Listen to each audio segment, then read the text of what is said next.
What's up, Rock Camp? Talia Keys here, and I'm gonna teach you one of my favorite lessons, and that is how to look up covers on the guitar. When you want to learn how to play more music, you want to expand your knowledge, you want to play music with other people, learning cover songs, which means literally you're going to play someone else's song. So learning a cover song is a good way to do that. Couple of tools that you're going to want to have. I always make sure I have paper and pen so I can make notes. And I always make sure I have water, because hydration is important when you're playing the guitar. And if you took the other lessons, you know that your guitar should be in tune. So that's something I always start off when I sit down with my guitars. I sit down and tune it and make sure everything is good. Eddie ate dynamite, goodbye Eddie. Eddie ate dynamite, goodbye Eddie. It's pretty cool. So we're going to talk about Joan Jett. Joan Jett and the Blackhearts. She's legendary. She's, one of the first rockers out there to do it, and to do it for such a long time too. So she has this song that's called I Love Rock and Roll. Another tool that you might want is a laptop or a computer or a tablet or a cell phone. Something that you can look up on YouTube. Do you know what YouTube is? You do, because you're watching this video on YouTube. So you can look up how to play these. There's a lot of tools you can do. So right now, the very first way I start is I look up on YouTube and I type in how to play I Love Rock and Roll on guitar in the search bar. And after typing that in and doing a search, you can see that there is a bunch of videos that teach you how to play I Love Rock and Roll. Now generally, the ones at the top are going to be ones that are viewed the most, meaning they're a good lesson. So if it has, 230,000 views on it, it probably is a good lesson. People like it. You can also tell if they're rated good too. But just looking at this first glance, the guy here at the top, I take a lot of my lessons from him. His name's Marty. He takes things nice and slow. He explains things really well. He's really easy to learn lessons from, and he teaches anything from the chord progressions, which is the parts of the song, so the chords you play during a song, or a solo. And a solo is the part of the song where maybe the guitar does something real crazy. Something like that, So you can do both ways, where you can look up just the chord parts, or if you're more advanced, you look up the solo too. So I do know Marty's good, because it's Rock Camp and we want to highlight other teachers. I found this video right here. We're going to click on this. What's up, rock stars? Get ready to learn I Love Rock and Roll. I Love Rock and Roll. And what's cool about it is I have 3 views that I can look at. Zoomed in. And the B5. But wait, she went kind of fast for me. What's rad is that I can press the space bar on my computer and I can pause the video. And I can say, okay, what did she just talk about? Or was I distracted and I missed it? You can always scroll back, because she's teaching us the chords. And guess what? These are the same exact chords as the Rock Camp song. E, A, and B. It's just different ways to play it. I Love Rock and Roll. E5. Which is your power E.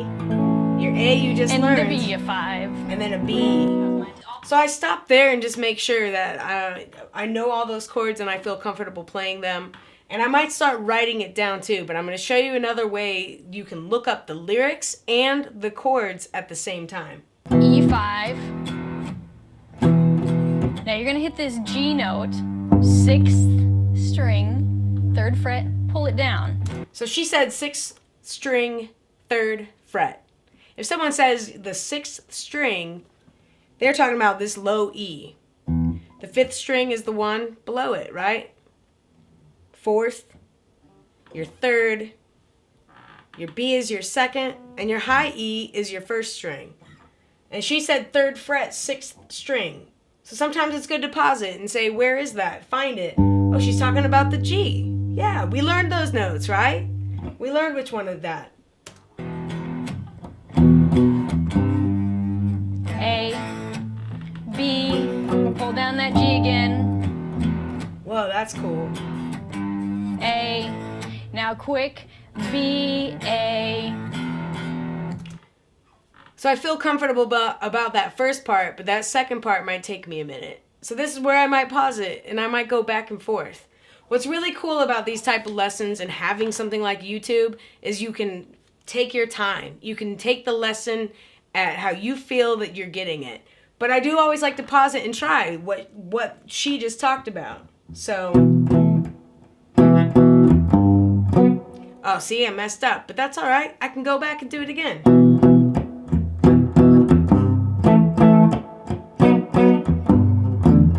Ooh, yeah, that felt right. Okay. Play it a couple more times, right? And then I might take and rewind that and try the second part.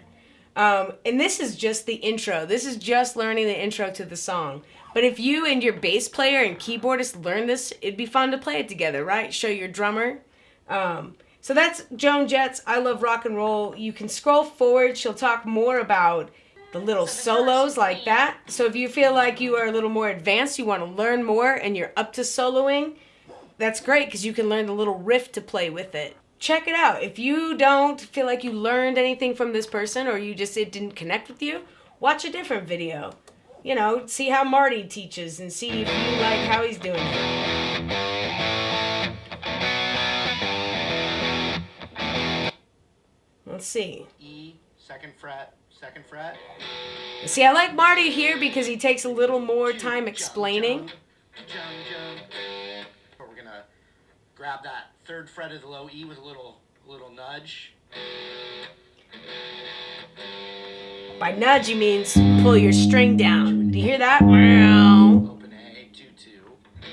And 2-2. Then A. So, you know, and he's explaining where your fingers go on the frets and taking a little more time. So I always like to at least look at 2 videos just to get other perspectives because teachers all teach differently and learners all learn differently.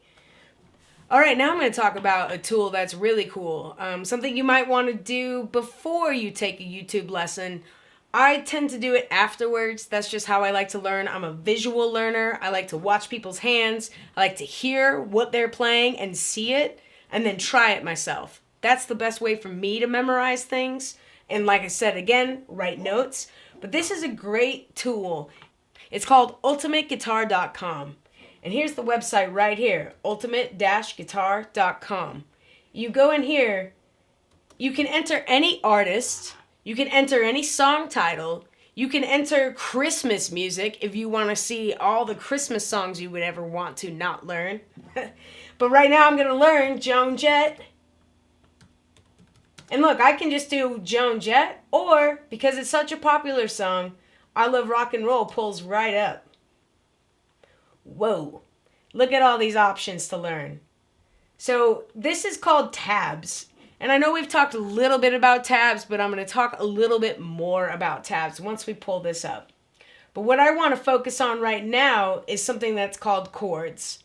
Tab will show you the notes that you play, but chords will show you the chords that you play. All right, so I've pulled it up. And I know that it's right because it tells me that it's E, A, and B. And generally when you watch your YouTube video, they tell you the right key. It's important to play the right notes because if everybody's practicing, if you're all, practicing solo from each other, it's good that everybody learns the song in the right key or the same key at least. And a key is the chords that you play. It's basically the key of the song. So if your song starts in E, it's going to be in the key of E. There are some exceptions to the rule, but don't worry about that right now. So right here, it's pretty cool. It explains your E, your A, and your B chord. Right here, we've got our chords. And look, you can learn it on guitar, ukulele, and piano. That's what's pretty cool is Ultimate Guitar doesn't just have guitar, they also have bass and a bunch of other instruments that you can look up songs. But here is a tab. This tells me my E chord. This top line is the top string of your guitar, or the 6th string, like we talk about. So this top line is the top string. There's no notes on that, right? There's no little black dot. But on my A string, there's a black dot on my 2nd fret. And on my D string, there's a black dot on my 2nd fret. And then down here it says 2 and 3. That's not your frets. Those are your fingers, right? So my second finger, which is going to be this one, and my third finger, which is my ring finger. 1 is your pointer finger. And if we look right here on the G string, that's the first fret. So no fingers on my frets on the low E, but I still strum it. No fingers on my B or E, high E, but I still strum the whole thing. Right here it shows you your A. So on this A, you see this little X on my top string on my low E? That means I don't strum that. That means you try not to strum that. You have an open on your A string. You have second fret on the next 3 strings. So you can either do that like this, how we learned a power way, or you can do it like this with your 3 fingers. 1, 2, and 3, all on the second fret on your D, G, and B strings. See, if I strum that whole thing, it doesn't sound bad, but if I take that low note out, it sounds a lot better. It's a lot cleaner. And the same for your B. It says there's a bar right here. Once again, I don't play my low string. This can be one of the trickiest ones to play. Do not feel discouraged because this one is tricky again. But you kind of bar it like this. But most importantly, you want most of your pressure on this A string and your high strings. And it's going to be on the second fret. You see how it has a 2 right here. So I'm barring my second fret, and then I'm bringing these 3 fingers, 3, 4, and 5, my pinky, and playing like that. And even for me, I've been playing guitar for a really long time. That's hard. So sometimes it's easier if you just use your pointer and your ring finger and do it like that. But again, don't strum the whole thing because that doesn't sound very good, right? But you can also just strum these top 2 strings. If that's all you can do is that power, just do the top 2. So that's what's cool about covers, is play them to your ability. If playing the chords is too hard, you can just do the single strings.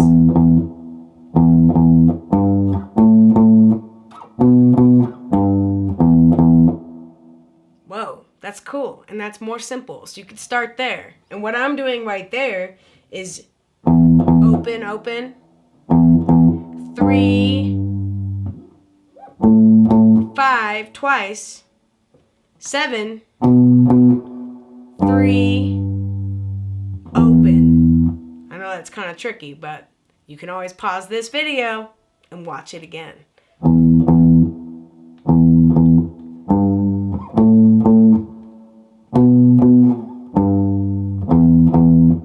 And it's a good thing to do with your brain, and just to practice not playing all your notes in a row. Like, it's doing them different, right? You're doing them in different patterns. So right here, it explains things to you about strumming, how you're going to strum.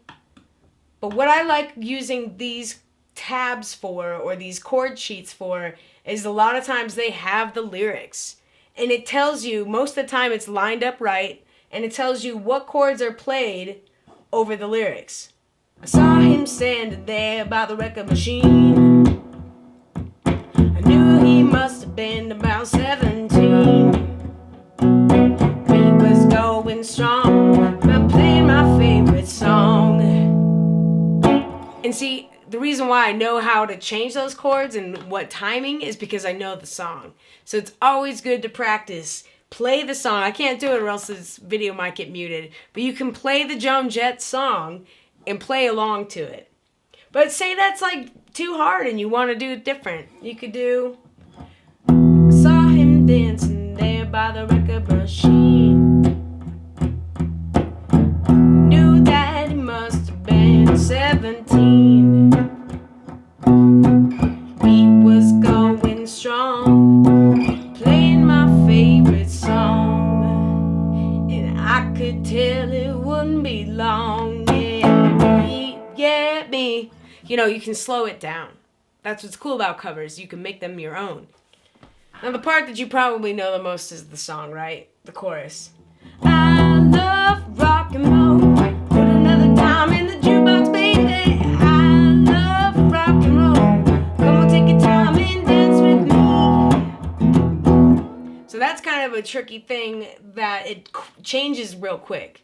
So you'll watch that. So on the second time, I love rock and roll. Come and take your time and dance with me. There's a quick change. Da-da-bum. So sometimes if that's too hard, you can just go dance with me. You can do what feels comfortable for you. It's a cover song. And just make sure that everybody in the band is playing it similar too. And again, you can do your own version. Like, I love rock and roll. Put another dime in the jukebox, baby. I love rock and roll. Come and take your time and dance with me. Oh, dance with me. Do your own version. It's always fun. Covers are a good way to just keep you excited about playing music. Artists that you like, artists that make you excited, Google them. All you have to do is put the artist name in the YouTube and the instrument that you're wanting to play. Okay, let's recap on some things. Pen, paper, take notes. It's always good to take notes or do whatever helps you learn more. Whatever your tool might be. It might be a voice memo in your cell phone. However it is, do what it is that helps your brain remember these patterns. Because music is patterns. But luckily, it's patterns that get caught in our head and we can memorize them and play them. A laptop or a cell phone or a tablet, whichever way you can do it, a PC, however, but something for you to Google. So you can Google guitar tabs, guitar chords, you can Google lyrics for songs, you can look up, as long as you know the name of the song and the artist. And sometimes, even if you don't know the name or the artist, if you know a line from the song, you can Google it and find it that way. YouTube is an awesome free resource. Use it. Like I said, look at all the different teachers. Once you find a teacher that you resonate with, try to follow their lessons. Whether you're learning acoustic guitar and you want to just learn how to sing and play, like simple acoustic stuff, or you're wanting to play crazy electric guitar, do that. One thing I want to touch about too is that different sounds and effects for guitar can change your song. So Joan Jett's song is a little bit of a heavier song, right? I want to show you something that I have. It's called a pedal board. And on my pedal board, I have a bunch of pedals that affect the sounds. And you can start to explore with this. You can always look for used pedals on classifieds, KSL classifieds, or look up used pedals on Marketplace on Facebook. Here's my clean sound.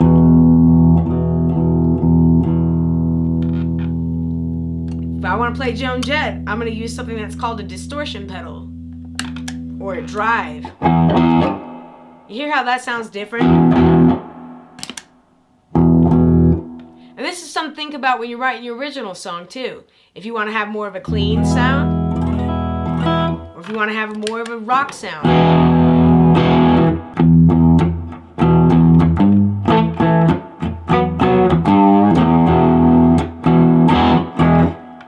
I also have one that makes it even crazier sound.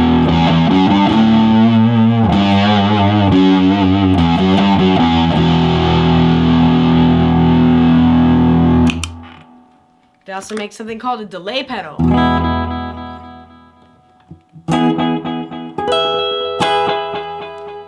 And you can do some cool stuff with it.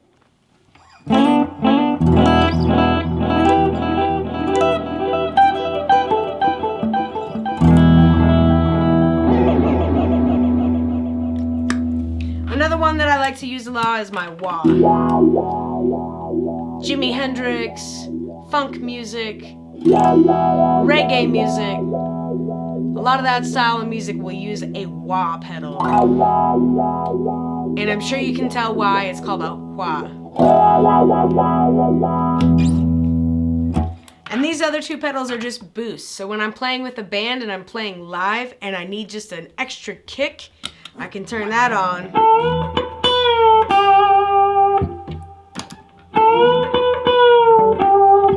bring up my guitar really loud if I need it, right?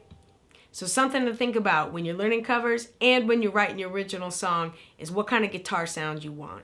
We can explore that more, and you can definitely ask about it in the Zoom class. And Rock Camp does have some pedals, so if it's something you're interested in, let's talk about it.